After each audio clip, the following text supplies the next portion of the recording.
নিজের স্বইচ্ছায় আমি ঢাকা গেছিলাম। যখন যাওয়ার পরেই আমি কোর্টে সাক্ষী দিতে ঢুকবো, তখনই আর কি আমার ওইখানে বসে আমি অপহরণ হয়ে যাই। মৌলানা দেলোয়ার হোসেন সাঈদীর পক্ষে আন্তর্জাতিক অপরাধ ট্রাইব্যুনালে সাক্ষ্য দিতে গিয়ে নিখোঁজ হয়ে যায় সুখরঞ্জন বালি। কিভাবে ভারতের কারাগারে পৌঁছান সেই ঘটনার এক লোমহর্ষক বর্ণনা দিয়েছেন তিনি। ঘটনাটি ঘটে 2012 সালের 5 নভেম্বর সকালে। অপহৃত হওয়ার পর তার সাথে কি ঘটেছিল তার বিশদ বর্ণনা দিলেন সুখরঞ্জন বালি জানান, 2012 সালের নভেম্বর মাসের 5 তারিখে তিনি ঢাকার কোর্টে গিয়েছিলেন। সঙ্গে 2 জন ব্যারিস্টার ও 2 জন উকিল ছিলেন। গাড়িতে বসে থাকা অবস্থায় কিছু সাদা পোশাকের লোক তাকে নামিয়ে টেনে হিচড়ে অপর একটি গাড়িতে তোলে। এরপর চোখ বেঁধে ফেলে এবং একটু পরে গাড়িটি ছেড়ে দেয়। প্রায় আধা ঘন্টা পর সাদা পোশাকের লোকেরা তাকে গাড়ি থেকে নামিয়ে অন্ধকার রুমে নিয়ে যায়। সুখরঞ্জন বালি বলেন, আমাকে একটি খালি রুমে আটকে দেওয়া হয়। বাইরে কোনো শব্দ ছিল না, ঘরে কোনো জানালা বা কোনো ফাঁকা ছিল না যা দিয়ে কোনো রকম আলো বাতাস ভেতরে আসতে পারে। সেখানে কিছু লোক ছিল যারা আমাকে খাবার দিত বা পাহারায় আসতো। তারা নীল রঙের পোশাক পরা থাকতো।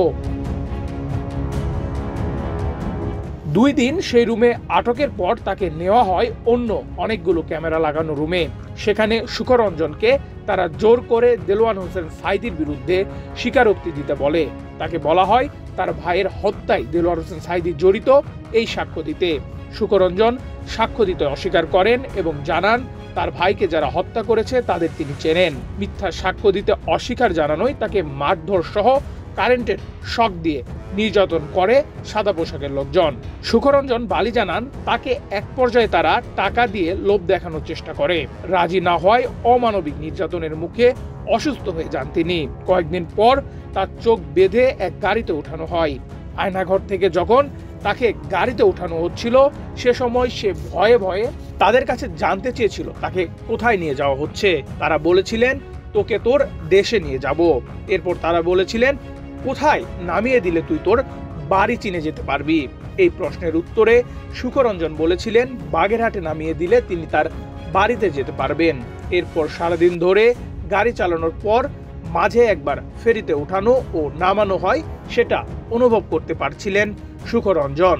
তিনি বলেন, এক পর্যায়ে আবার গাড়ি চলতে শুরু করে। দীর্ঘক্ষণ চালানোর পর 2 জন লোক গাড়িতে ওঠে। এক পর্যায়ে তাকে গাড়ি থেকে নামানো হয় ও চোখ খুলে সামনের দিকে এগিয়ে যেতে বলা হয়। সুখরঞ্জন জানান, জায়গাটা বাগেরহাট কিনা সেটা বোঝার চেষ্টা করেন তিনি।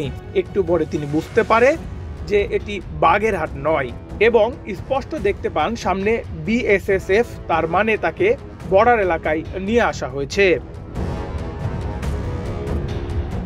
এই পরিস্থিতিতে তিনি কান্না করতে থাকেন এবং অনুরোধ করেন তাকে বিএসএসএফ এর হাতে তুলে না দিতে। এক পর্যায়ে তিনি বলেছিলেন তাকে মেরে ফেলতে, তারপরও বিএসএসএফ এর হাতে তুলে না দিতে। এ সময় কান্না করতে করতে দেশের মাটিতে পড়ে যান তিনি জানান, তাকে নেওয়া গাড়ির লোকেরা জোর করে বিএসএসএফ এর কাছে তুলে দিয়ে আসে তাকে। এ সময় তিনি দেখতে পান গাড়িতে 6-7 জন সবুজ পোশাকের পুলিশের সাথে 2 জন বিজিবি সদস্য আছেন। তখন তিনি বুঝতে পারেন গাড়ি থামিয়ে যাদের নেওয়া হয় তারাই বিজিবি। সুখরঞ্জন বলেন, বাংলাদেশের একজন নিরাপত্তা নাগরিককে রাষ্ট্রের আইন শৃঙ্খলা বাহিনী আরেকটি দেশের রাষ্ট্রীয় বাহিনীর হাতে তুলে দেয় কেমন করে। সুখরঞ্জন বালি বলেন, বৈকারি বাজার পশ্চিমবঙ্গের উত্তর 24 পরগনা জেলার স্বরূপনগর থানা এলাকায় বিএসএসএফ এর সেই ক্যাম্পটি। সেই ক্যাম্প থেকে বসিরহাট জেলায় তাকে 22 দিন রাখা হয়। এরপর নিয়ে যাওয়া হয় দমদম জেলে থাকাকালীন সেখানে বন্দীদের মধ্যে তিনি তার ভাগ্নেকে দেখতে পান। তখন ভাগ্নে তাকে জানায় পরিবার জানে সুখরঞ্জন আর নেই।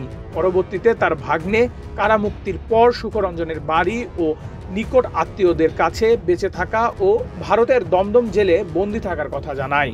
তিনি জানান, তার বাড়ির লোকেরা ভারতের প্রশাসন ও মানবাধিকার সংস্থার সাথে যোগাযোগ করলে মানবাধিকার সংস্থা সহায়তায় সুপ্রিম কোর্টের আদেশে 2018 সালের প্রথম দিকে 5 বছর জেল খেটে তিনি মুক্ত হয়ে দেশে ফিরে আসতে পারেন।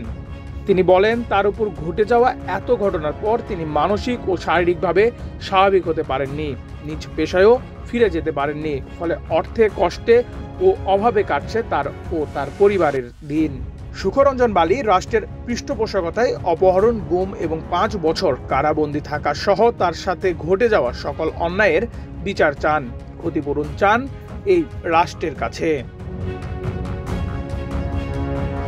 নেহাল আহমেদ প্রান্ত, বাংলাদেশ প্রতিদিন।